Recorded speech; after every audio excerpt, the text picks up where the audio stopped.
So we open with Gladys and Bertha mad at each other. And so, of course, this is about Oscar Van Ryn.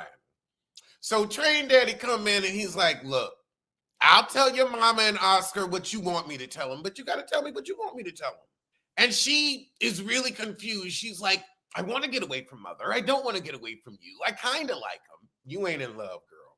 And then you ain't even had sex yet and you gonna marry a sissy? I want more for you. I want a man that wants, you deserve a man that wants you, not your money. Daddy, right. Okay, he make you laugh, but that ain't enough to base a marriage on. I make y'all laugh. Y'all don't need to marry me. So she's like, yeah, I guess you can let him down gently and I'll go on to Newport with my mom. And he said, one thing I'm sure of, you can do better than Oscar.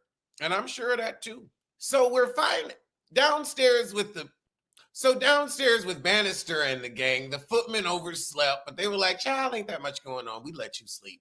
But everybody's alarm clock ain't working. I think it's Armstrong. I don't trust her. Oh, God. I love Agnes so much. Oh, my God. I have never seen it is incredible that me and this pink toe got so much in common. Bannister brings up Marion's lunch, and she said, leave it there.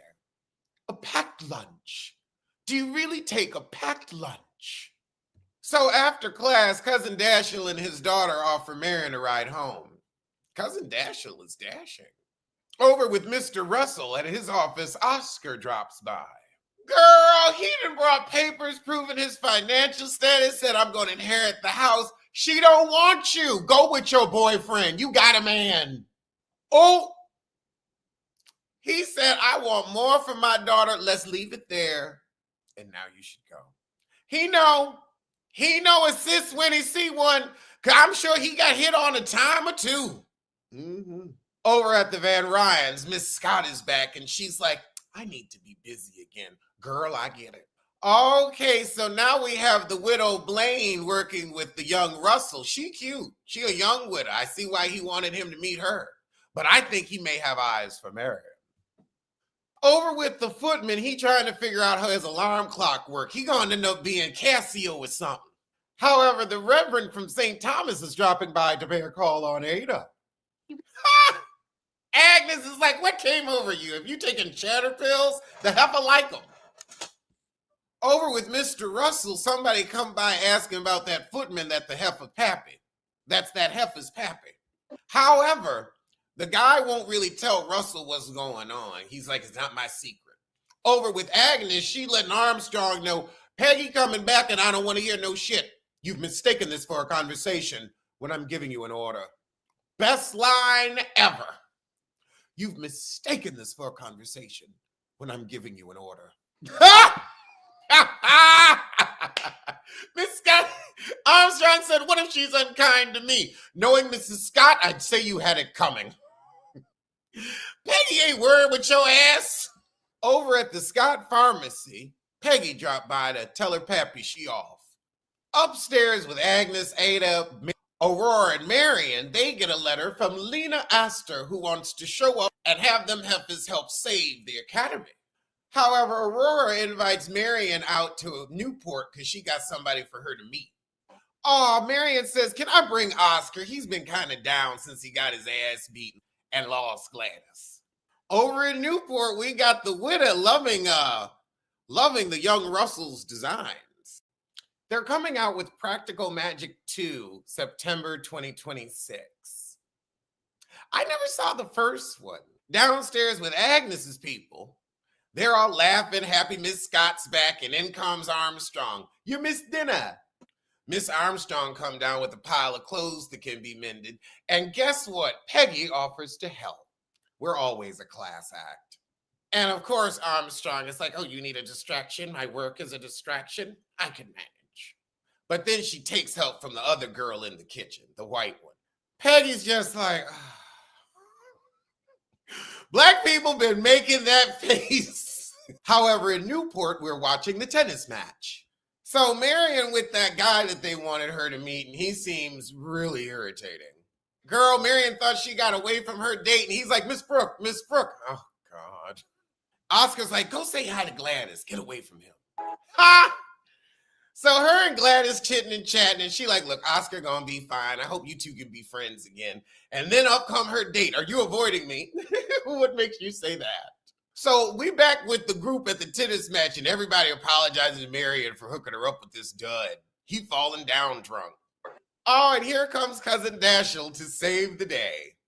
Over with Bannister, he confronting the guy that wrote that letter. Your keen letter writing ass. I hope we could leave that in the past. No, you brought it into the present. Why you bumping your gums? Bumping your thumbs. Just over there on my pillow. Just over there on my pillow. He said, look, I can forgive, but you can't forget. I hope we can live in peace. I'll keep that in mind. I'll keep Bannister 8 here for it. Back at the game, Sears wins. The cousin bet $50. He won. Oscar told the drunk, look, you go home and sleep it off. Over with the footman, though, he flirting with that girl, and she asked him to go. Over with the footman, Gladys's lady's maid asked him to go get some coffee when she gets back from Newport because she forgot to bring the heifer's dress. Girl, but that widow falling for young Mr. Russell. I'm falling for old Mr. Russell. Oh, kissing on the doorstep. Kissing on the doorstep. I think she a little mature for him, though. I kind of wanted to see him with Marion. Child, he follow her in. Oh, and Mr. Russell gonna pop up and surprise Bertha in Newport. Girl, but now we got Mr. Russell coming home and Bertha been waiting up. Where you been all night? Girl, Bertha like, so he's like, look, Ma, I don't really want to spell it out, but girl, you know what was going on. And she's like, so what are you doing with a woman twice your age that's ill-suited for you in so many other regards? Sowing oats, I suppose. Over with Mr. Russell, he getting ready to go to Newport, but he tell his assistant, have that union leader come to my house. Put him up at the Brunswick, and I'll throw him a luncheon. Good. Back with the servants, the footman just told that heifer who said, I saw you talking to that girl across the street. He said, I like her. You weren't interested, and now you can pull your nose out their business once and for all. Find you somebody. Peggy passed Armstrong a bag of clothes, and she said, I help Bridget with the sewing, since she's not afraid to take my help. God, Armstrong said, I'm surprised you're allowed back into this house. I'm surprised you're still here. Peggy tell that heifer, I have no quarrel with you, but I promise you don't want one with me. So now we find out that Footman used to be rich, went broke, and now, ain't seen his daughter in a minute. And we're ending the episode with Mr. McNeil's ball. Oscar meets a nice young lady, Maud Beaton. But get back with your boyfriend. Oh, with Marion, she talking to young Mr. Russell, and his new heifer come up and says, oh, it's you again. Mm-hmm. Oh, but now Mr. Montgomery talking to Marion. I can see her getting with him. Oh, girl, Miss Russell meet Miss Winterton, and it ain't nothing but her old maid. Ah, the look on her face. Mm-hmm. Turner has turned up. And this is the heifer that tried to sleep with your man, and now she your neighbor? Guess what? Guess what Mary Jones did? Guess what you did? Girl. And that was the shit.